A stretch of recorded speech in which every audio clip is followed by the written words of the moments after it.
جو روزانہ ستاروں کی انجمن کو سجاتا ہے اور صبح ہوتے ہوتے ستاروں کی انجمن ختم ہو جاتی ہے, جو روزانہ چاند کو نکالتا ہے. کبھی سوچا پہلی رات کا چاند کتنا باریک ہوتا ہے اور 14ویں رات کا چاند کیسا چمکدار بدر کامل ہوتا ہے. یہ چاند کو گھٹانے بڑھانے والا کون ہے؟ اسی کو رب محمد اللہ کہتے ہیں. اللہ اکبر. اس لیے شرک کی طرف نہ جاؤ, شرک سے بچو.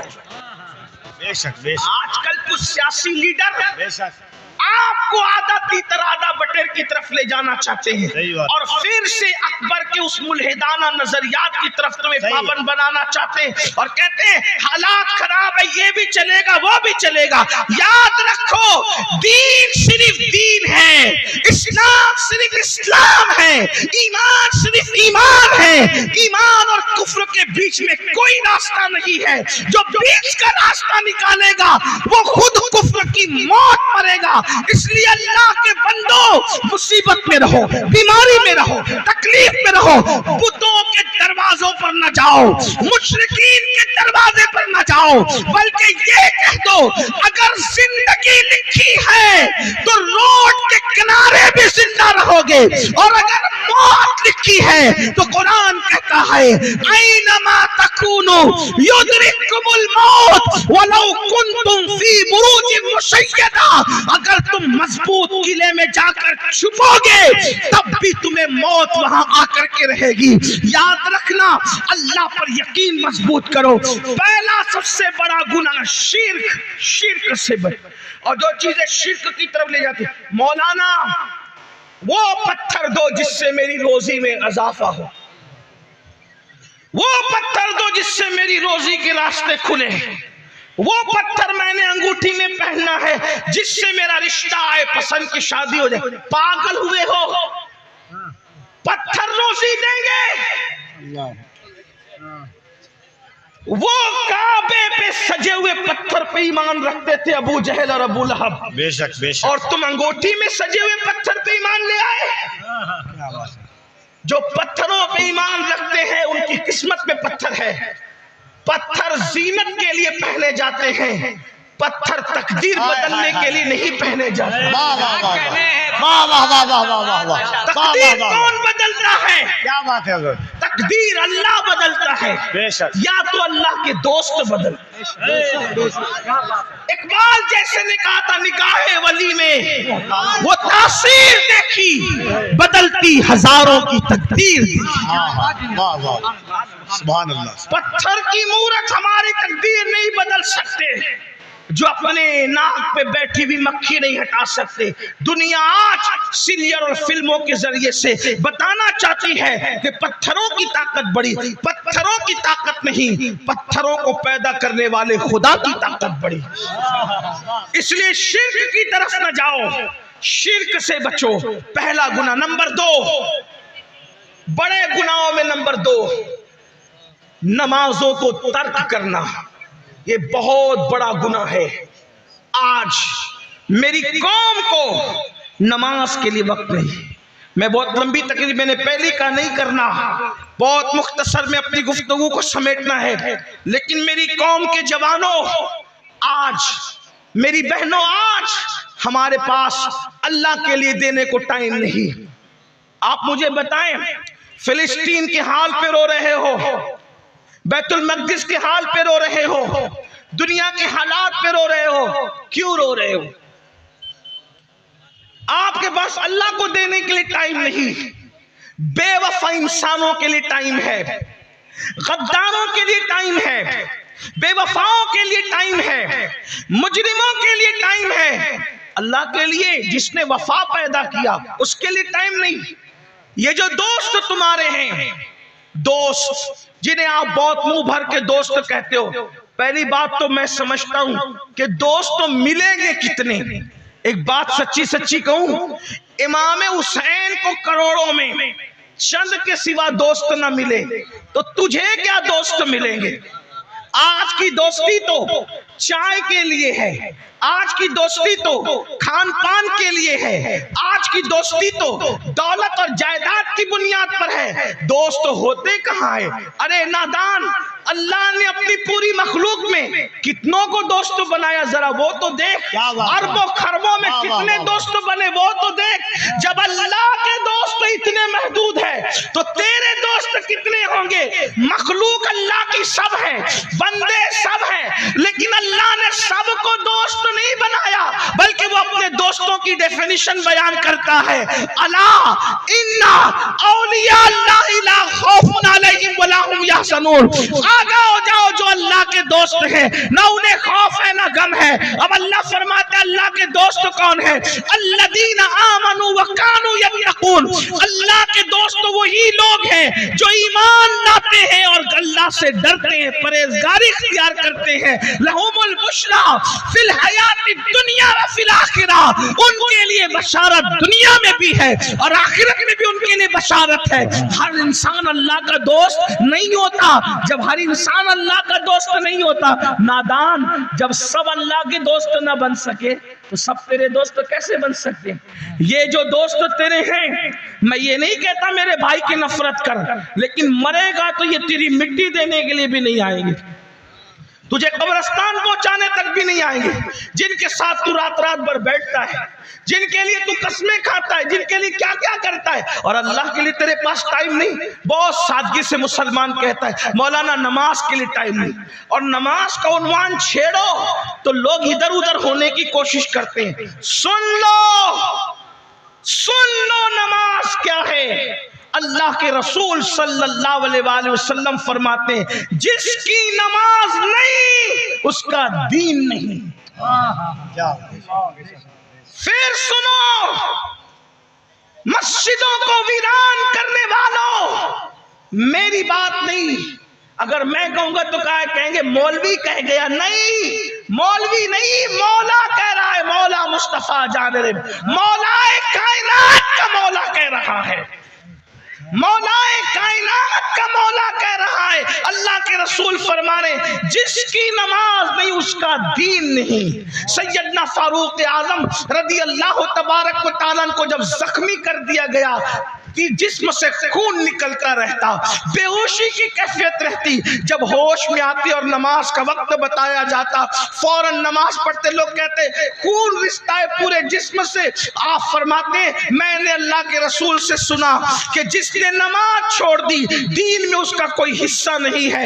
اللہ کے رسول علیہ السلام نے ارشاد فرمایا جو نماز جان بوجھ کر چھوڑ دیتا ہے اللہ کی پناہ سے وہ باہر نکل جاتا ہے، اللہ کی امان سے وہ باہر نکل جاتا ہے، اللہ کے ذمہ کرم سے وہ باہر نکل جاتا ہے۔ اور میرے آقا فرماتے ہیں جس نے فجر کی نماز ادا کی وہ شام تک کے اللہ کے ذمہ کرم پر رہتا ہے، اللہ کی کرم کی چادر میں رہتا ہے۔ یاد رکھنا میرے بھائیوں، اپنی طاقت اور قوت پر غرور کرنے والوں، اپنی قوت پر ناز کرنے والوں، اپنی جوانی پر گھمنڈ کرنے والوں، اپنی دولت پر گھمنڈ کرنے والوں، کسی انسان میں اتنی طاقت نہیں ہے کہ وہ اللہ کے عذاب کو برداشت کر سکے، خدا کے عذاب کو برداشت کر سکے۔ نادان، اگر اللہ سے تیرے سر میں درد دے دے تو تو سر کا درد برداشت نہیں کر سکتا۔ اللہ تیری کمر کی نس دبا دے تو تو چلنے پھرنے سے محتاج ہو جائے گا۔ اللہ کسی پر وہ دن نہ لائے، سوچ تو صحیح، اگر اللہ نس دبا دے تو تو بیٹھ کر کے بلکہ بیٹھ بھی نہیں سکتا، بستر پہ پڑا ہو جائے۔ سر کا درد اللہ تجھے دے دے تو تو تڑپنا ہو جائے۔ ذرا سوچ، جب اللہ صرف ہلکا سا اتنا سا درد دے دے تو تو اس کو برداشت نہیں کر سکتا، تو وہ جہنم کا عذاب، وہ جہنم کے دہتے ہوئے شعلے۔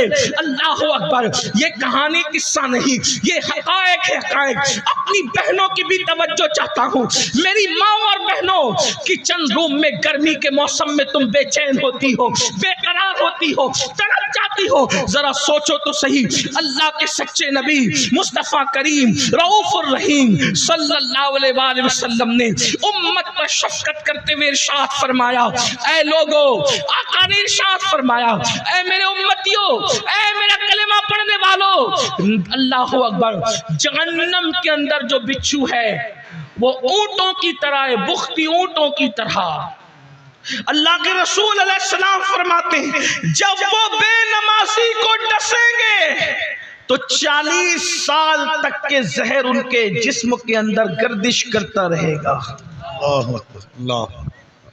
جہنمی سانپ جن کی لمبائی 70 سال کا فاصلہ ہے، اللہ کے سچے نبی فرماتے ہیں اگر یہ حدیث میں نہیں ہوتا تو میں بیان کرنے کا حوصلہ ہی نہیں کرتا. اللہ کے رسول نے فرمایا 70 سال لمبائی ان کا جو ہے وہ ان کا عرض ہے، ان کی لمبائی ہے. 70 سال میں جتنا گھوڑا دوڑا سکتا ہے انسان، تیز رفتار گھوڑا، ایسے لمبے لمبے سانپ ہے. آقا ارشاد فرماتے ہیں صلی اللہ علیہ وآلہ وسلم جب وہ بے نمازی کو ڈنک ماریں گے تو 1000 سال تک کے زہر ان کے جسم میں گھومے گا اور ان کی ہڈیاں ٹوٹ ٹوٹ کر کے بکھر جائے گی. اللہ کے رسول صلی اللہ علیہ وآلہ وسلم فرماتے ہیں، میرے کریم آقا غیب کا نبی ارشاد فرماتے ہیں اللہ اکبر، وہاں حالت یہ ہوگی انسان نہ جی سکے گا نہ مر سکے گا. اس وقت انسان اللہ کی بارگاہ میں منتیں کرے گا، مولا مجھے دنیا میں جا کر کے صرف 2 رکعت نماز پڑھنے کا موقع دے دے، میں صرف 2 رکعت نماز پڑھ لوں. اس وقت ارشاد ہوگا بندے اللہ نے تجھے زندگی دی تھی، تجھے وقت دیا تھا، تجھے ٹائم دیا تھا، لیکن تو نے اس کو ضائع کر دیا، برباد کر دیا. میری ماں، میری بہنوں، میرے بھائیوں، کب تک اللہ سے غفلت کرو گے، خدا کی عبادت سے غفلت کرو گے، کب تک دنیا داری میں ڈوبے رہو گے؟ تم نے ہزاروں جنازے اٹھتے ہوئے دیکھے، تم نے ہزاروں کو قبروں میں جاتے ہوئے دیکھا، اللہ پردھان جی کو مرتے دیکھا، دادا جی کو مرتے دیکھا، علماء کو مرتے دیکھا، خطبہ کو مرتے دیکھا، نیکوں کو مرتے دیکھا، پاپیوں کو مرتے دیکھا. ذرا سوچو تو صحیح، جو بلڈنگوں میں رہے ان کو مرتے دیکھا، مضبوط عمارتوں میں رہے ان کو مرتے دیکھا، جن کو لوگ سیٹ صاحب کہتے تھے، مخجران قوم و ملت کہتے تھے، ان کو مرتے دیکھا. ارے پتہ نہیں کہاں تک سچ ہے. ہم نے تو ایک قبر ایسی دیکھی جس پر کوئی فاتحہ پڑھنے والا نہیں، لوگوں نے بتایا برج خلیفہ بنانے والے کی قبر ہے جس پر کوئی فاتحہ پڑھنے والا نہیں. اگر وہ قبر ہو نہ ہو ہم تو یہ جانتے ہیں جس نے تاج محل بنایا، لوگ پورا تاج محل گھوم کر چلے جاتے ہیں. مسلمانوں کس بلا کی میں سے ہے سرشار ہم، دولت پر گھمنڈ کر کے میرے اللہ کو بھولنے والوں، جوانی پہ ناچ کر کے خدا کو بھولنے والوں، ذرا جا کر کے دیکھو پورا تاج محل ہزاروں لوگ جا کر کے گھوم آتے ہیں. کسی کو توفیق ہوتی ہے ممتاز اور شاہ جہاں پہ فاتحہ پڑھے. ممتاز کتنی نیک تھی یہ دوسرا مسئلہ ہے، شاہ جہاں کا تقویٰ کیا تھا یہ دوسرا عنوان ہے. لیکن میں حیران ہوں، اللہ اکبر، لوگ وہاں فاتحہ نہیں پڑھتے، فوٹو نکالتے، ویڈیو نکالتے، تصویر کشی کرتے، گلے میں ہاتھ ڈال کے دوستیوں کا اظہار کرتے، لیکن کوئی وہاں فاتحہ نہیں پڑھتا. جس نے تاج محل بنائی اس کی قبر پر کوئی فاتحہ پڑھنے والا نہیں، اور جس کا کوئی محل کیا جھوپڑا بھی نہیں تھا، اس غریب نواز کے مزار پہ ہزاروں کا مجمع ڈانٹے مارتا نظر آ رہا ہے. لوگ فاتحہ پڑھنے کے لیے بے چین ہیں. کیا پتا چلا جو اپنے لیے جیتے ہیں وہ اگر بڑے سے بڑے گنبد میں بھی دفن ہو جائے کوئی یاد نہیں کرتا. جو یار کے لیے جیتے ہیں ان کے نام پہ ہزاروں کی محفلیں اکٹھا ہوتا. نعرہ تکبیر، نعرہ رسالت، شان اولیاء کرام، فضائل اولیاء کرام، فضائل اولیاء. بندو عبرت حاصل کرو. کب تک دولت کے نشے میں رہو گے؟ کیا قارون کے پاس دولت نہیں تھی؟ کیا فرعون کے پاس دولت نہیں تھی؟ کیا بخت نصر کے پاس دولت نہیں تھی؟ میری بہنیں کب تک سونے کے زیورات پر غرور اور گھمنڈ کرتی رہے گی؟ اللہ اکبر. کیا ابو لہب کی بیوی کے پاس سونے کے زیورات نہ تھے؟ کیا ابو جہل کی بیوی کے پاس سونے کے زیورات نہ تھے؟ بتاؤ جن کی ابو لہب اور ابو جہل کی بیویوں کی قبریں کہاں ہیں؟ جو سونے کے زیورات پہ گھمنڈ کرتی تھی ان عورتوں کی قبریں کہاں ہیں؟ مگر وہ سیدہ طیبہ طاہرہ ایک نہیں 3 مہینے تک جس کے گھر میں چولہا نہیں جلتا تھا، جب تک آج جمعہ کے دن خطیب سیدہ کا نام نہیں لیتا اس وقت تک اس کا خطبہ مکمل نہیں ہوتا.